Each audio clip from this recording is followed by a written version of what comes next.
வணக்கங்க. பார்பிக்யூ ரெஸ்டாரண்ட்ல டேஸ்ட் பண்ண ஒரு ஐட்டம் இன்னைக்கு வீட்ல ட்ரை பண்ணேன். செய்யவே காலி ஆயிடுச்சுங்க. கடைசியில 2 ஸ்லைஸ் தான் இருந்தது. இருங்க இருங்க கொஞ்சம் வீடியோ எடுத்துட்டு தந்துடுறேன் அப்படின்னு வாங்கி வச்சிருக்கேன். வாங்க இது என்ன ஐட்டம்? நான் எப்படி என்னோட ஸ்டைல்ல பண்ணியிருக்கேன் அப்படிங்கறத பார்க்கலாம். இந்த டிஷ்ஷை நான் பைனாப்பிள் வச்சு தாங்க பண்ண போறேன். பைனாப்பிள் எடுத்துட்டு அந்த கொண்டைய எடுத்து தனியா வச்சிருக்கேன். இந்த கொண்டைய தூக்கி போட மாட்டேன். இத மறுபடியும் நட்டு வச்சு பார்க்கலாம் அப்படின்னு ஒரு ஐடியாக்காக வச்சிருக்கேன். தோல் எல்லாம் சீவிருக்கேன் பாருங்க. இதுவும் என் செடிக்கு உரமாக்கறதுக்கு தான் எடுத்து வச்சிருக்கேன். இந்த பைனாப்பிள தோல் எல்லாம் சீவிட்டு மறுபடியும் அந்த ஒவ்வொரு கண்ணுலயும் அந்த ஒரு லேசா ஒரு முடி மாதிரி இருக்கும். அது சாப்பிடும்போது நாக்குல அரிக்கும், இல்லைன்னா நம்மன்னு இருக்கும். அதனால நான் அதை எல்லாத்தையும் இந்த மாதிரி பீலர் வச்சு நோண்டி எடுத்துட்டு இருக்கேன். ஒவ்வொரு கண்ணையும் இந்த மாதிரி நோண்டி நோண்டி எடுத்துட்டு இருக்கேன். இந்த மாதிரி நோண்டி எடுத்துட்டோம்னா சாப்பிடும்போது அது டிஸ்டர்பன்ஸா இருக்காது. இந்த கண்ணெல்லாம் எடுக்காம இருந்தானா ஸ்லைஸ் ரொம்ப நீட்டா வரும். ஆனா சாப்பிடுறதுக்கு ஒரு மாதிரியா இருக்கும். அதனாலதான் நான் இந்த கண்ணெல்லாம் எடுத்துடுறேன். இந்த கண்ணெல்லாம் எடுத்துட்டு இத வந்து நல்லா ஸ்லைஸா நமக்கு எப்படி வேணுமோ நறுக்கிக்கலாம். பெரிய ஸ்லைஸா வேணுமா இல்ல தின்னான ஸ்லைஸா வேணுமா அப்படிங்கறத நம்ம டிசைட் பண்ணி நறுக்கிக்கலாம். நான் ஒரு மீடியமா தான் ஸ்லைஸ் பண்ணியிருக்கேன். இது எந்த மாதிரி வேணும்னாலும் நம்ம நறுக்கிக்கலாம். நான் வட்ட வட்டமா நறுக்கிட்டேன். ஏன்னா அத டோஸ்ட் பண்ணி எடுக்கிறதுக்கு ஈஸியா இருக்கும் அப்படின்னு.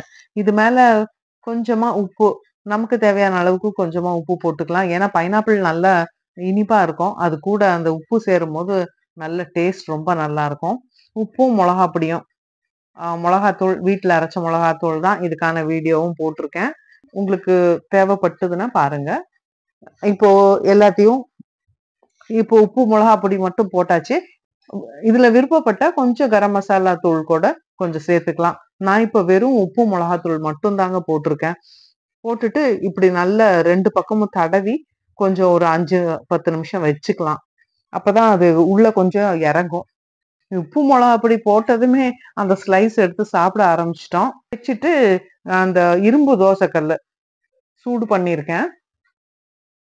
தோசைக்கல் முழுக்க போட போறது இல்ல. நடுவுல மட்டும் தானே போடுறோம் அப்படின்னு நடுவுல மட்டும் கொஞ்சம் எண்ணெய் தடவி இருக்கேன். சூடாயிட்டு இருக்கட்டும். இதுல நம்ம இந்த மாதிரி தடவி வச்சிருக்கிற இந்த பைனாப்பிள் எடுத்து அதுல போடுறோம். கல்லு நல்லா சூடா இருந்ததுன்னா சீக்கிரமா அந்த டோஸ்ட் ஆயிடும். இப்ப அந்த சூடான தோசைக்கல்ல போட்டு சைட்ல கொஞ்சம் எண்ணெய் ஊத்திக்கலாம். எண்ணெய்க்கு பதிலா பட்டர் போட்டா கூட ரொம்ப டேஸ்ட் ரொம்ப நல்லா இருக்குங்க.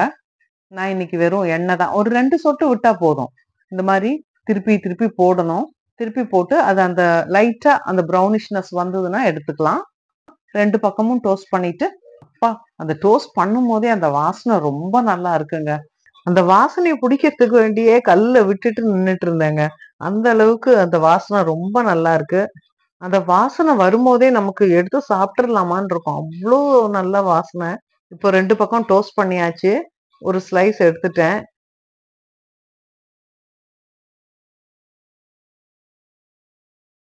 இன்னொரு ஸ்லைஸும் டோஸ்ட் பண்ணி எடுத்தாச்சு.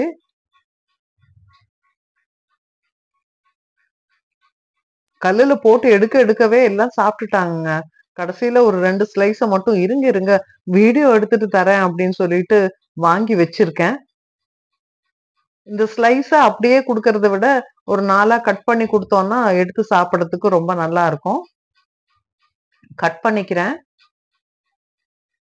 இந்த கண்ணெல்லாம் எடுத்ததுனால எட்ஜஸ் எல்லாம் கொஞ்சம் கோணமொனையா இருக்கு. இதே நம்ம அந்த கண்ணை நோண்டி எடுக்காம இருந்தோம்னா நமக்கு நல்ல வட்டமா அழகா வரும்.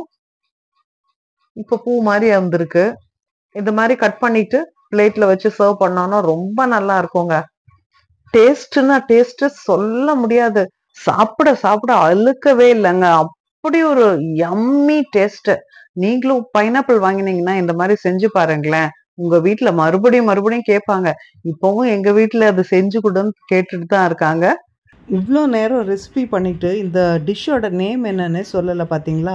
இது கிரில்டு பைனாப்பிள் அப்படின்னு பார்பிக்யூ ரெஸ்டாரண்ட்ஸ்லலாம் கிடைக்கும். நம்ம வீட்டில் இந்த மாதிரி டோஸ்ட்டாக பண்ணி சாப்பிட்டுக்கலாம். அதே டேஸ்ட் ரொம்ப டேஸ்டியாக இருக்கும். ஓகே, இந்த வீடியோ பிடிச்சிருந்ததுன்னா லைக் பண்ணி ஷேர் பண்ணுங்கள். சேனல் இன்னும் சப்ஸ்கிரைப் பண்ணலன்னா சப்ஸ்கிரைப் பண்ணிக்கோங்க. நன்றி, வணக்கம்.